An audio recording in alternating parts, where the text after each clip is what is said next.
मैं 83 साल की हूँ और मुझे तुम्हें कुछ कहना है जो शायद तुम्हें चौंका दे। जो चीज़ें इस उम्र में सच में मायने रखती हैं, वो नहीं है जो तुमने सोचा था कि जब तुम छोटे थे तब वे होंगी। वे ज़्यादा शांत हैं, ज़्यादा सरल, देखने में ज़्यादा कठिन, जब तक कि तुम्हें पता ना हो कि कहाँ देखना है। मेरा नाम लॉरा ग्रेस है।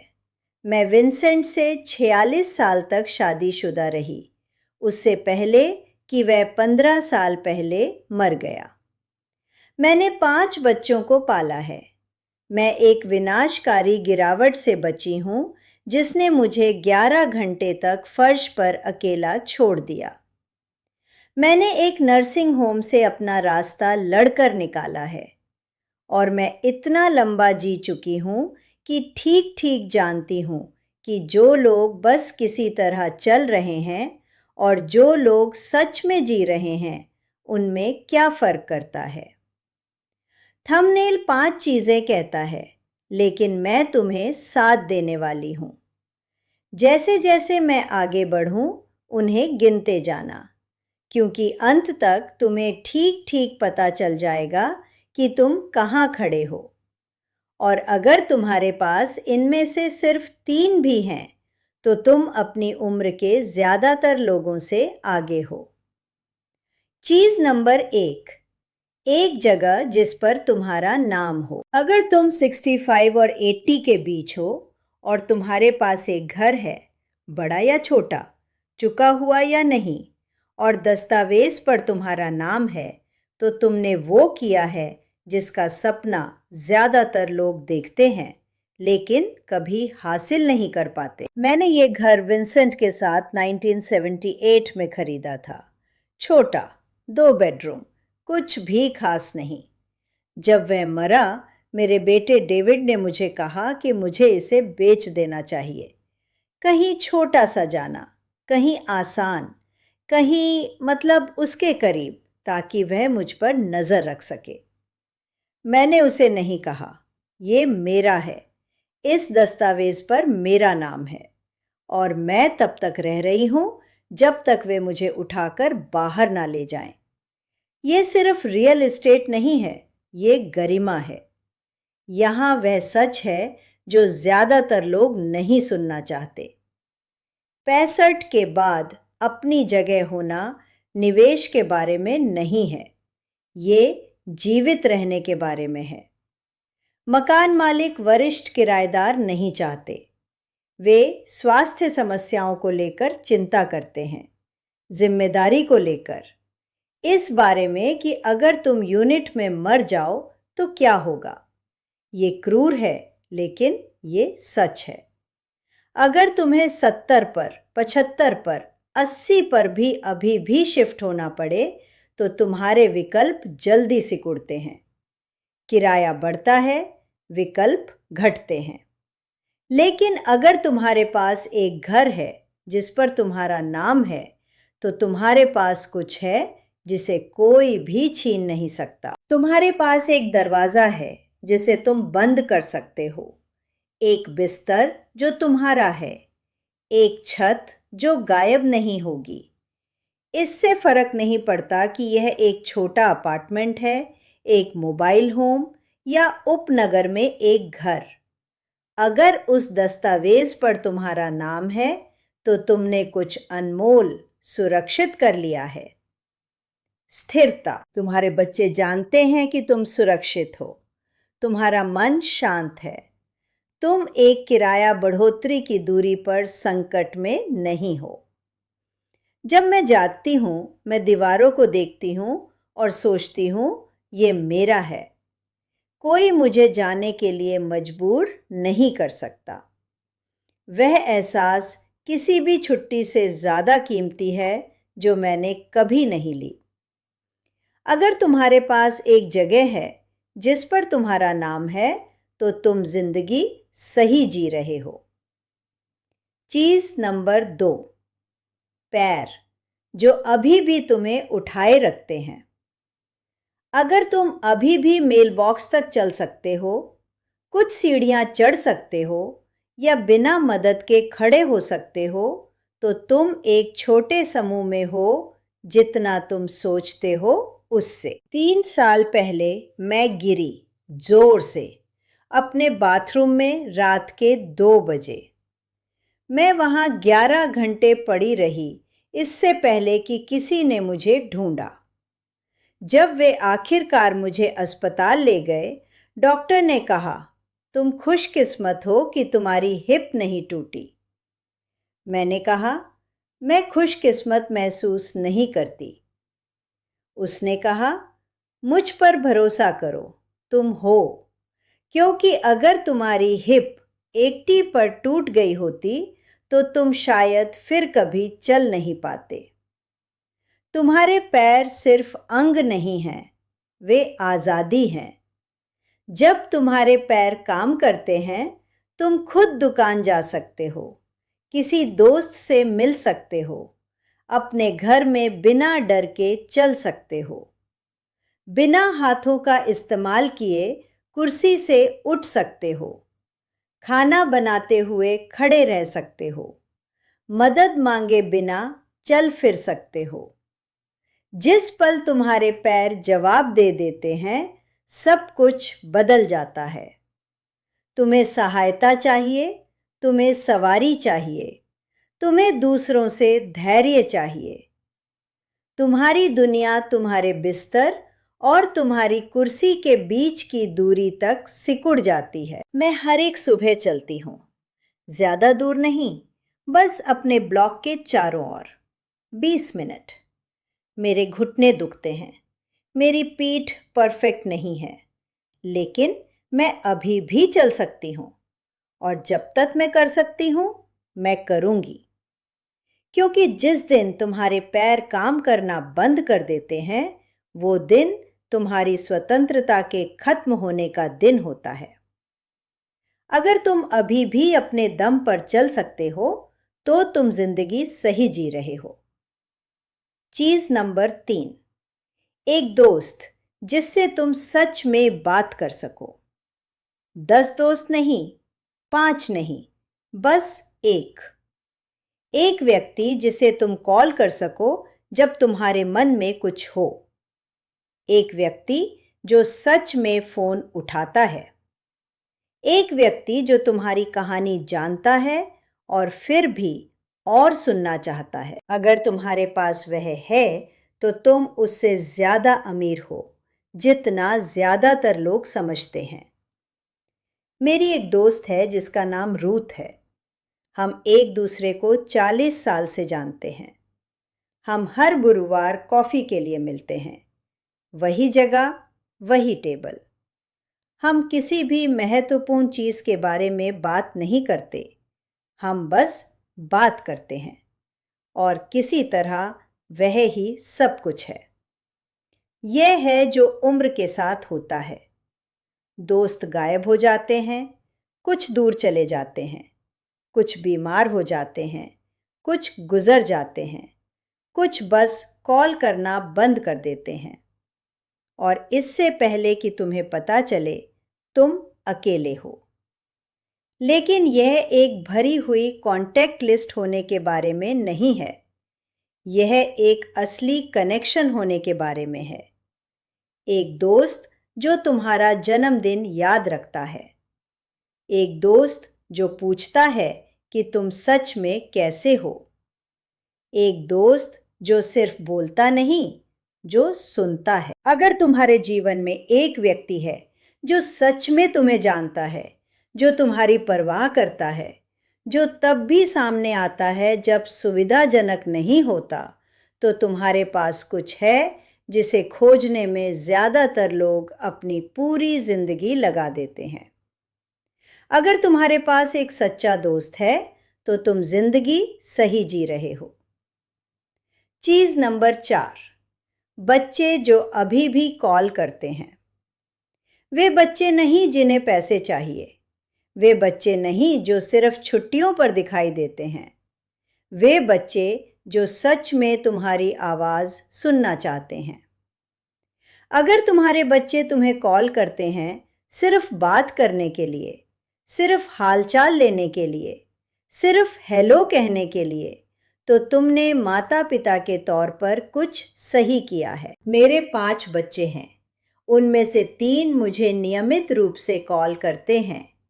मेरी बेटी सारा हर रविवार कॉल करती है। मेरा बेटा डेविड हफ्ते में 2 बार कॉल करता है। मेरी बेटी एमा काम से घर जाते हुए कॉल करती है, सिर्फ गपशप करने के लिए। मुझे यह नहीं चाहिए कि वे हर समय मिलने आएं। मुझे उपहार नहीं चाहिए। मुझे बस यह जानना है कि वे अभी भी मेरे बारे में सोचते हैं। यहाँ दर्दनाक सच है। कई माता पिता 65, 70, 75 पर अपने बच्चों से मुश्किल से सुनते हैं। फ़ोन नहीं बजता, मुलाकातें बंद हो जाती हैं, रिश्ता लेन देन वाला हो जाता है। लेकिन अगर तुम्हारे बच्चे अभी भी तुम्हें कॉल करते हैं, इसलिए नहीं कि उन्हें करना है, बल्कि इसलिए कि वे करना चाहते हैं, तो तुमने कुछ मजबूत बनाया है। तुमने उन्हें ऐसे पाला कि वे पास रहना चाहते थे। अगर तुम्हारे बच्चे अभी भी तुम्हें कॉल करते हैं, तो तुम जिंदगी सही जी रहे हो। चीज़ नंबर 5, इतना पैसा कि बिना गिड़गिड़ाए जी सको। धन नहीं, विलासिता नहीं, बस इतना, इतना कि बिल चुका सको, इतना कि किराना ले सको, इतना कि दवाइयाँ कवर कर सको, इतना कि अपने बच्चों पर जीवित रहने के लिए निर्भर ना रहो। अगर तुम्हारे पास वह है, तो तुम्हारे पास गरिमा है। विंसेंट ने अपनी पूरी जिंदगी डाकिया के रूप में काम किया। कभी ज़्यादा नहीं कमाया, लेकिन हमने थोड़ा बचाया। अब मुझे उसकी पेंशन और सोशल सिक्योरिटी मिलती है। यह बहुत नहीं है, लेकिन यह पर्याप्त है। मुझे फैंसी चीज़ें नहीं चाहिए। मुझे बस यह जानना है कि मैं अपना ख्याल रख सकती हूँ। जब तुम्हारे पास बुनियादी आर्थिक सुरक्षा होती है, तुम हर महीने अपने बच्चों से मदद नहीं मांगते। तुम खाने और दवा के बीच चुनाव नहीं करते। तुम रात को जागकर यह नहीं सोचते कि किराया कैसे दोगे। मेरे पास अतिरिक्त पैसे नहीं हैं, लेकिन मेरे पास पर्याप्त है, और यही सब मैं कभी चाहती थी। अगर तुम अपना खर्च खुद उठा सकते हो, तो तुम जिंदगी सही जी रहे हो। अब मुझे तुमसे कुछ पूछने दो। उन 5 चीज़ों में से तुम्हारे पास कितनी हैं? अगर तुम्हारे पास सभी 5 हैं, तो तुम बस अच्छा नहीं कर रहे, तुम फल फूल रहे हो।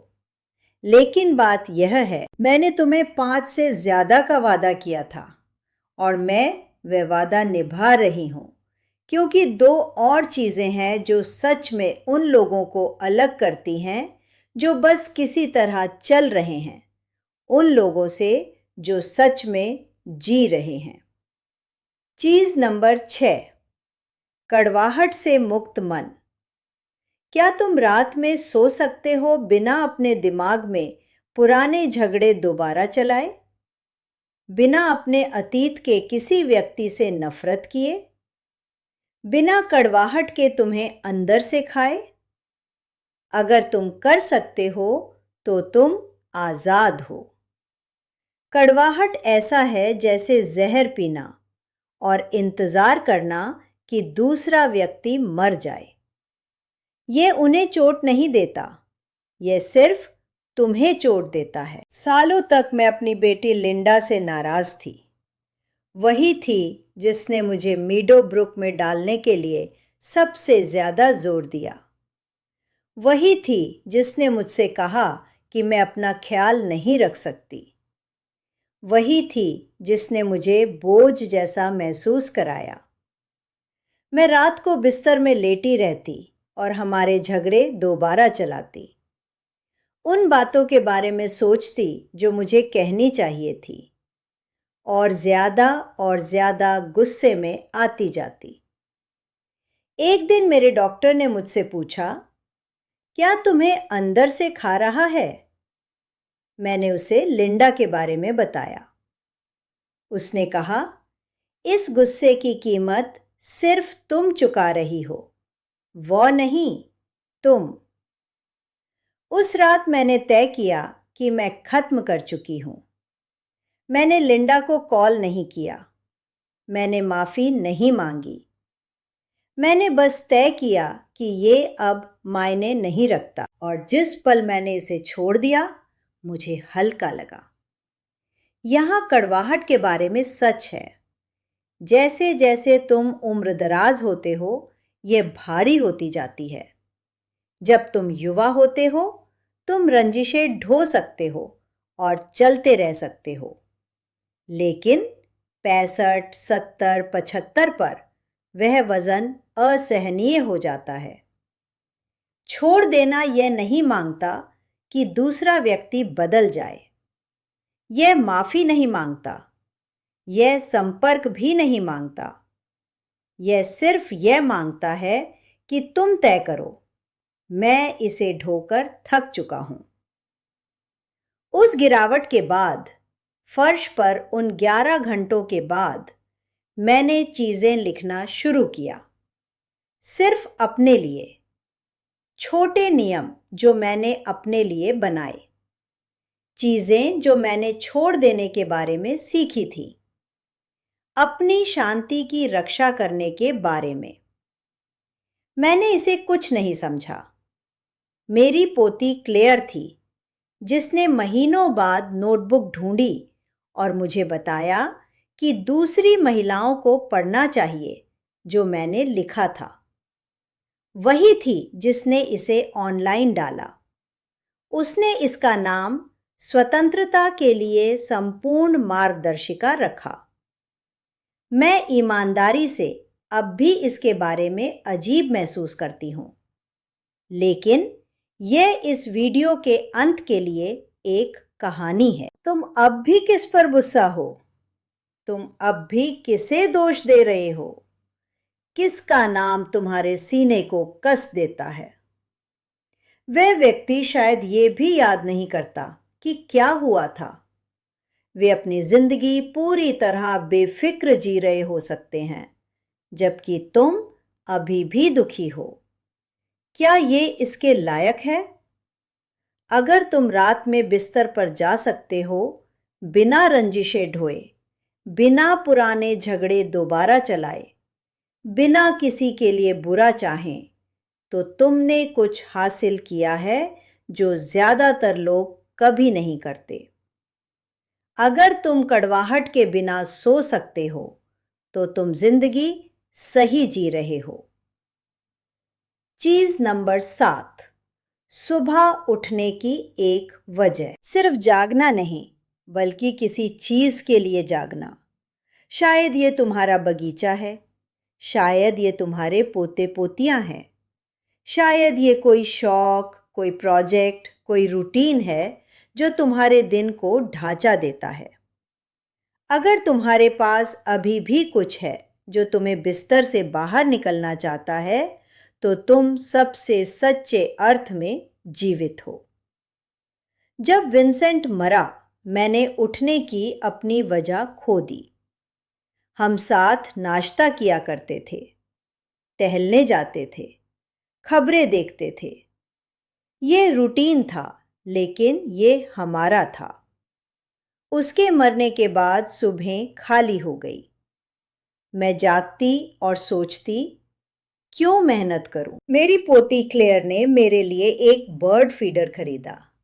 उसने कहा, इसे अपनी खिड़की के बाहर लगाओ, बस कोशिश करो।